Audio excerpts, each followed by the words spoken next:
Mr. Ambriotis was picking his teeth with a toothpick and grinning to himself. Everything was going very nicely. He had had his usual luck. Fancy those few kind words of his to that idiotic hen of a woman being so richly repaid. Oh, well, cast your bread upon the waters. He had always been a kind-hearted man and generous. In the future he would be able to be even more generous. Benevolent visions floated before his eyes. Little Dmitri and the good Constantinopolis, struggling with his little restaurant. What pleasant surprises for both of them. The toothpick probed unguardedly, and Mr. Ambriotis winced. Rosy visions of the future faded and gave way to apprehensions of the immediate future. He explored tenderly with his tongue. He took out his notebook. 12 o'clock, 58 Queen Charlotte Street. He tried to recapture his former exultant mood, but in vain. The horizon had shrunk to 6 bare words. 58 Queen Charlotte Street, 12 o'clock. At the Glengarry Court Hotel, South Kensington, breakfast was over.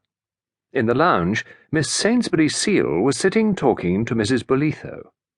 They occupied adjacent tables in the dining room, and had made friends the day after Miss Sainsbury Seal's arrival a week ago. Miss Sainsbury Seal said, "You know, dear, it really has stopped aching. Not a twinge. I think perhaps I'll ring up—" Mrs. Bolitho interrupted her. "Now, don't be foolish, my dear. You go to the dentist and get it over."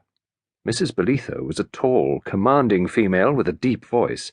Miss Sainsbury Seal was a woman of 40-odd with indecisively bleached hair rolled up in untidy curls. Her clothes were shapeless and rather artistic, and her pince-nez were always dropping off. She was a great talker. She said now, wistfully, "But really, you know, it doesn't ache at all." "Nonsense, you told me you hardly slept a wink last night." "No, I didn't. No, indeed, but perhaps now the nerve has actually died." "All the more reason to go to the dentist," said Mrs. Bolitho firmly. "We all like to put it off, but that's just cowardice. Better make up one's mind and get it over." Something hovered on Miss Sainsbury Seal's lips. Was it the rebellious murmur of, "Yes, but it's not your tooth"? All she actually said, however, was, "I expect you're right, and Mr. Morley is such a careful man and really never hurts one at all." The meeting of the board of directors was over. It had passed off smoothly. The report was good. There should have been no discordant note. Yet to the sensitive Mr. Samuel Rotherstein there had been some nuance in the chairman's manner.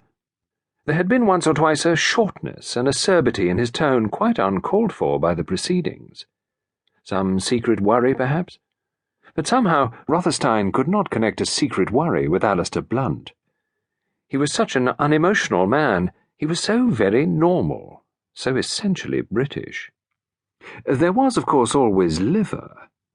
Mr. Rotherstein's liver gave him a bit of trouble from time to time, but he'd never known Alistair complain of his liver.